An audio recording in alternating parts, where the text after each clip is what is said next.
Hey YouTubers, want to do a little quick update. I have modified my system a little bit. I took down this wonderful shelf that I had because the batteries were way too heavy for the Tesla batteries and the rest of the batteries I was putting on here. So I got me some shelves from Menards. They're just 3 foot wide, I don't know, a foot deep or whatever. But what I'm doing is putting all the lead acid batteries down here.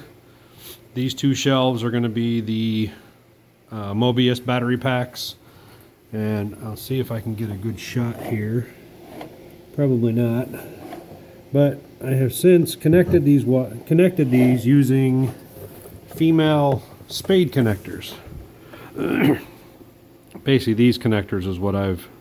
Come on, focus. Is what I'm using. And I'll show you what I'm doing here. If you take these and you crimp these down a little bit. Oh, come on, focus. Hang on.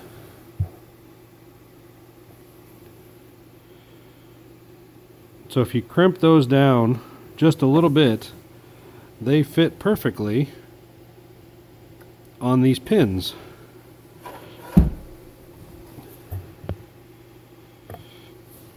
Come on.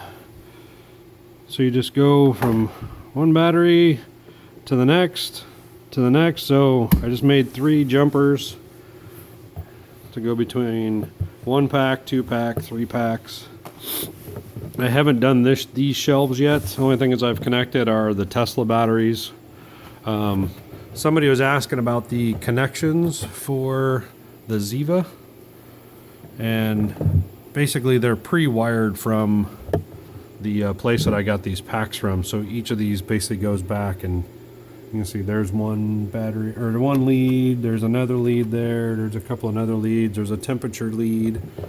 I haven't really changed anything up here except for the fact that, so this still splits the batteries. This is string number 2. I'm sorry, string number 1.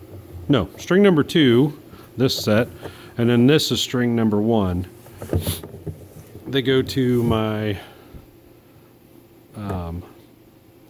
little, I can't think of it, the shunt for the current draw. So now the way I have this connected is I've got a 100 amp breaker here. I've got fuses that come from each of the charge controllers. I also fuse the negative side just because I could. Each of the inverters has a 30 amp breaker going to them separately from this system. From here I don't have any fuses, but I do have a 50 amp breaker there and a 50 amp breaker there. So if they ever draw more than they're supposed to, then they'll shut off. But just a little bit of protection up there. I think this is going to work a little bit better. I like this setup a little more. I am trying to straighten out some of these wires. I did use a 48 volt to 12 volt converter that's coming off of this string of batteries. Well, will be,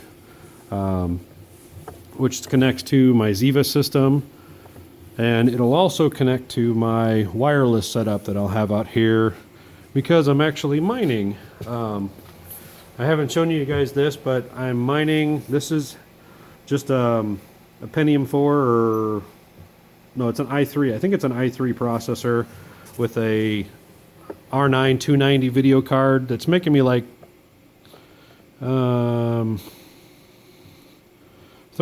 a month or so. I also have 2 other rigs inside the house that are running, actually 3 more rigs running in the house. I'll try to do that, show you guys that later on. But I just wanted to give you a little bit of update. I know some wiring's got to be fixed here, but it's like negative. It was -2 this morning. Right now it's probably like 5 in here because I've been running my torpedo heater. The cold doesn't bother these, so anybody who tells you that the cold, oh my god, they affect the operation, they're full of crap. It doesn't. Maybe cuts down the runtime a little bit, but honestly, for my purposes, it doesn't hurt anything at all. So what it should be is I've got 5 kW in this Tesla pack.